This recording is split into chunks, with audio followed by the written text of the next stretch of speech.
That's where you went to stand. Yeah, come on over. Yeah, file in behind.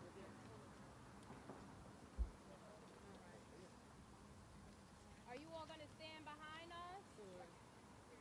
Are we talking to y'all or y'all behind? No, yes.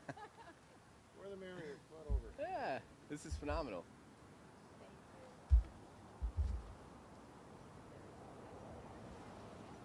All right, so you gotta go both sides, folks. Yep.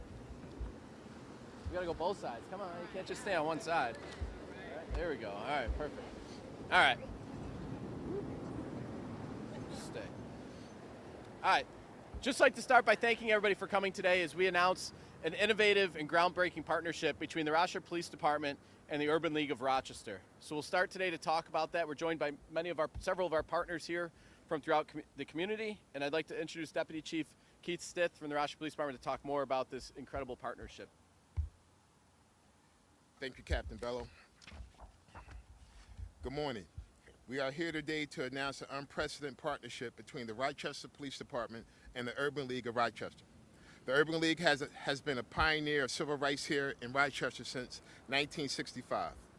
Almost 2 years ago, I had the pleasure to meet Dr. Hawkins, the president and CEO of the Urban League. We began discussing different ways that our organization can work together to reshape the community perspective on policing, promote meaningful relationships, and enhance the community well-being.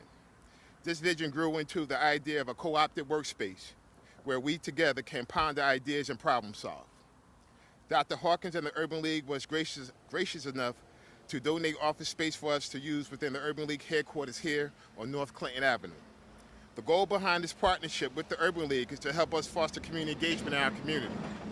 Together we will host community forums, listening sessions, and educate our community as a tool in advancing our community engagement efforts. This partnership will also expose our officers to the tremendous amount of resources that the Urban League offers their clients to meet the most basic human needs, such as housing, employment, education, health, and human parity. Far too often, those that lack these basic human needs also frequently fall victim to the criminal element of our community. Sadly, far too many people in our community are in need of resources from both of our agencies.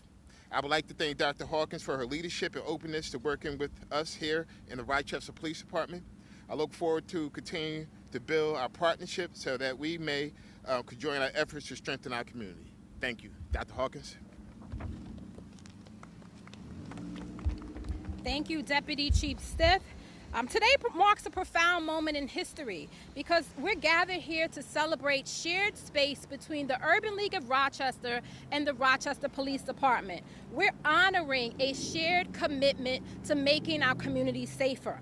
Now, when you think about it, 60 years ago, Rochester, 1964, Rochester was the place of civil unrest, and the police were at the core of it. But from that, the Urban League was born, and here we are 60 years later, symbolizing the work that needs to be done in collaboration with the Rochester City Police Department and also Urban League of Rochester. We are excited. This is so much more than shared space. This is a commitment to our community's future. This is an opportunity to take what was once tensions to solutions and hope, and that is what we hope to bring. I am looking forward to the innovation that will come from shared thinking, from shared values, and collaboration between the Rochester Police Department and the Urban League of Rochester. I'm also going to invite Dr. Candace Lucas, who is our Senior VP of Equity and Advocacy, to talk more about how this is aligned with the RAISE recommendations. Welcome, Dr. Lucas. All right. Thank you, Dr. Hawkins. Thank you to all of our partners who are here with us today in solidarity as we engage in this epic initiative. Thank you to Deputy Chief Stith for his leadership in this effort to bring necessary changes and enhancements to the Rochester Police Department. It is no secret that since the beginning of policing in this country, the relationship between officers and specifically the Black community has been fraught. But never was it laid more bare than in 2020 when the world witnessed the murder of George Floyd. The shock and horror of that injustice set off months of protests and demands for police accountability and systemic change across the country and right here in Rochester, Monroe County. And in acknowledgement of these national and local calls for systemic and institutional change, and in response to then Governor Cuomo's Executive Order 203 to reinvent and modernize police strategies, the mayor and county executive created the Commission on Racial and Structural Equity in June of 2020. The 21-member commission was charged with reviewing local laws and policies that either promoted or were intended to eliminate institutional and structural inequities in the city of Rochester and the county of Monroe, and also provide recommendations to increase their effectiveness or remove them if they were no longer effective. Third, they were asked to provide recommendations for new laws to address any identified gaps. But although the commission expanded its scope to work across 9 sectors, it never lost its focus on policing. One of the major recommendations in the Race Commission report is targeted at community engagement and improving community and police relationships. The commissioners and Rochester residents have been loud and clear about their expectations of police. Residents have stated that the development and maintenance of strong and positive relationships between RPD and the Rochester community is critically important. Overwhelmingly, community members feel that opportunities for interaction would assist in developing the necessary relationships that would ultimately prevent negative interactions from occurring. And I'm happy to say that this relationship between the Urban League of Rochester and the Rochester Police Department is a step in that direction. This truly is a momentous occasion as we continue to find ways to innovate and work toward implementing the recommendations of the Commission on Racial and Structural Equity. This lets our community know that their voices are being heard and their concerns are being addressed. Through this partnership, the RPD will be closer to the community in a safe and non-threatening way. The Urban League will be actively involved in strategizing with the police department on community initiatives, hosting community and police conversations, and breaking down stereotypes of who the community and who the police are. When 94% of RPD officers live outside of the city of Rochester, this partnership could not be more important. Community engagement must be more than just a division within RPD. It must be embedded in everything that RPD officers do. Every officer must understand and respect the importance of community engagement and be an active participant in working alongside the community as guardians and protectors and not as warriors or overseers. We at the Urban League take our role as the community's civil rights organization seriously. And we know that Deputy Chief Stith and Chief Smith take their role seriously as well. So we look forward to working with RPD and our community to ensure that this relationship yields the desired, impactful outcomes that we are looking for and that all residents of Rochester deserve. So with that, I want to turn this over to Lori Van Auken, the CEO of Catholic Charities, Family and Community Services. Lori. Well, good afternoon, almost, everybody. I want to thank the Urban League of Rochester and the Rochester Police Department for inviting me here today to be part of this historic and wonderful, wonderful celebration of partnership. While I am the CEO of Catholic Charities, Family and Community Services, I am also a neighbor down the street. We own a building and we rent a building on North Clinton Avenue. And about a year ago, a group of business owners, nonprofit agencies, community members throughout the area started to work together to address safety concerns in our area.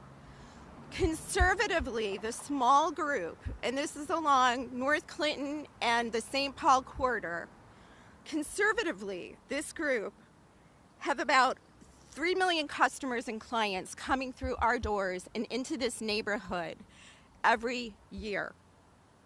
We employ collectively 400 at least employees. Our goal is to continue to work with our business partners and nonprofit leaders, our community members, the Rochester Police Department, the City of Rochester, of course the Urban League, to create a neighborhood that is safer and welcoming and thriving. Safety in this area is a public health crisis. We need to address this. We need to make sure our visitors, our clients feel safe when they come for services, where they live, where they play, where they engage with each other. And that is our common goal. We are truly hopeful that this unique co-location between Urban League and RPD continues to advance our collective goal, and we look forward to soon a healthier and peaceful community. Thank you so much. Thank you, Lori. We could not do this without bold leadership, and we want to thank Chief Smith for his leadership and his commitment to a safer community. Also to Deputy Chief Stiff for his leadership, as well as Captain Bello. This is a collaboration, and I hope that you all, this demonstrates that this is our commitment to make our community safer, but also for collaborating on how our community can become safer. Thank you, everyone. At this point, if anybody has any questions, we'll be able to answer a few questions, or we'll be able to take the media in to show off the space and show where we'll be working in there as well.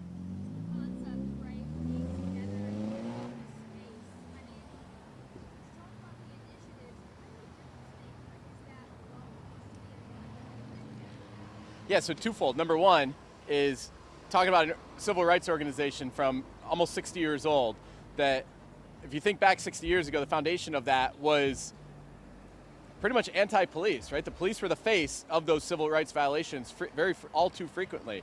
And so now to take the employees that work in a civil rights organization and the employees that work in a police department are now going to share hallways together, going to share elevators together, going to share break room together, right? Share day-to-day space to get to know each other, to learn about each other as people, not just the uniforms or the jobs that we have, but that the people that we are on a day-to-day basis that do those jobs, talk about our families, talk about, right, get to know each other and learn each other as human beings. And then number two, the police can't solve every call we go to. We go to RPD, we go to hundreds, if not 1,000 plus calls a day. We can't solve all of those calls on our own. We're very frequently, our job is, our role is to connect people to different services around our community. And the Urban League is one of the biggest service providers, whether it be financial assistance, whether it be food assistance, whether it be rent assistance, housing, right? All of those different things that the Urban League is a great resource within our community. Now our officers and us in the chief's office and management in the police department can learn on a daily basis to see what services the Urban League provides, and now help to connect people to those services here in the Urban League. So it's one more resource, one giant resource that we'll now be intimately familiar with, working with on a regular basis to help connect members of our community and help people on those calls. It's another avenue for us to steer people to help them out with whatever assistance they may need.